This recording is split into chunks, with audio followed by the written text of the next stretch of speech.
to everyone. I am Mehak Rashid from class 9 and today I am going to deliver a presentation on President. Till now we have read about the three institutions of our constitution and that we are legislature, executive and judiciary.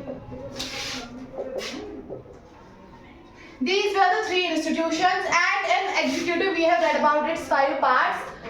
That we have Prime Minister, Vice President, President, Attorney General and the Council of Ministers. Now we are going to talk about President. Now who is President? President is the head of the state.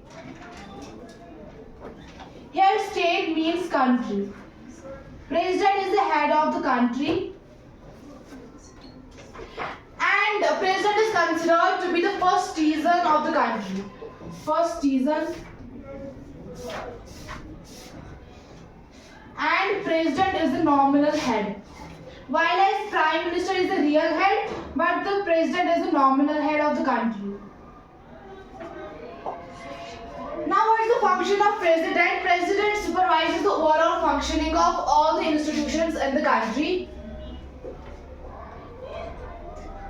जो भी सारी institutions country में होते हैं उनका जो supervision है वो प्रेसिडेंट करता है.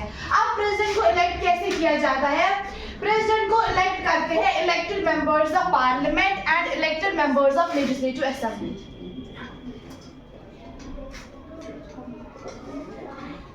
And UT of Delhi and and this is known as electoral college.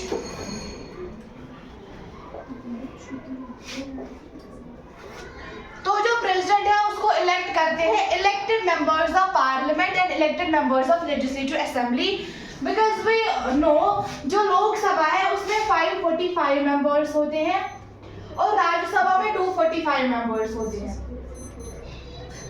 लेकिन जो लोकसभा है these 540 members there are 2 nominated. जो यहाँ पर 2 है वो नॉमिनेट किए जाते हैं और राज्यसभा में 12 नॉमिनेट किए जाते हैं. So these 12 and 2 cannot elect the president. Only the 543 members of Lok Sabha and 233 members of Rajya Sabha can elect the president. और फिर जिसको मेजॉरिटी मिलती है वो प्रेसिडेंट बन जाता है. अब है प्रेसिडेंट के पावर्स क्या होते हैं. In India the president is called as puppet because he has to work under the will of prime minister and council of ministers. जो एडवाइस उसको प्राइम मिनिस्टर देगा या काउंसिल ऑफ मिनिस्टर्स देंगे तो उसको उसके एडवाइस के हिसाब से काम करना पड़ता है. अब अगर पावर्स की बात करें, जैसे सारे के सारे जो अपॉइंटमेंट्स है decisions are taken in the name of president. Appointments में for example chief justice of India, judge of supreme court, तो ये सारे के सारे जो फैसले हैं these are taken in the name of the president. लेकिन वो nominal head होता है, वो puppet उसको बोला जाता है, तो उसको ये सारे काम जो है under the will of prime minister and council of ministers के अंडर काम करना पड़ता है. अब कुछ ऐसे powers हैं जो president के अपने पास होते हैं और उनको हम बोलते हैं discretionary powers.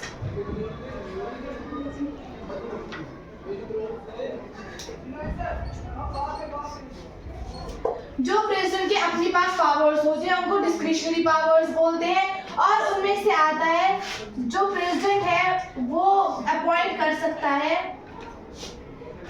प्राइम मिनिस्टर को. इन केस अगर किसी भी पार्टी की मेजॉरिटी नहीं बनी या कोलिशन भी फॉर्म नहीं हुई तो उस केस में जो प्रेसिडेंट है वो अपॉइंट कर सकता है प्राइम मिनिस्टर को, लेकिन उसको अंडर 6 months मेजॉरिटी लानी पड़ती है. या इन केस अगर कभी जो प्राइम मिनिस्टर है वो मर गया तो उस वक्त भी जो प्रेसिडेंट है वो अपॉइंट कर सकता है प्राइम मिनिस्टर को.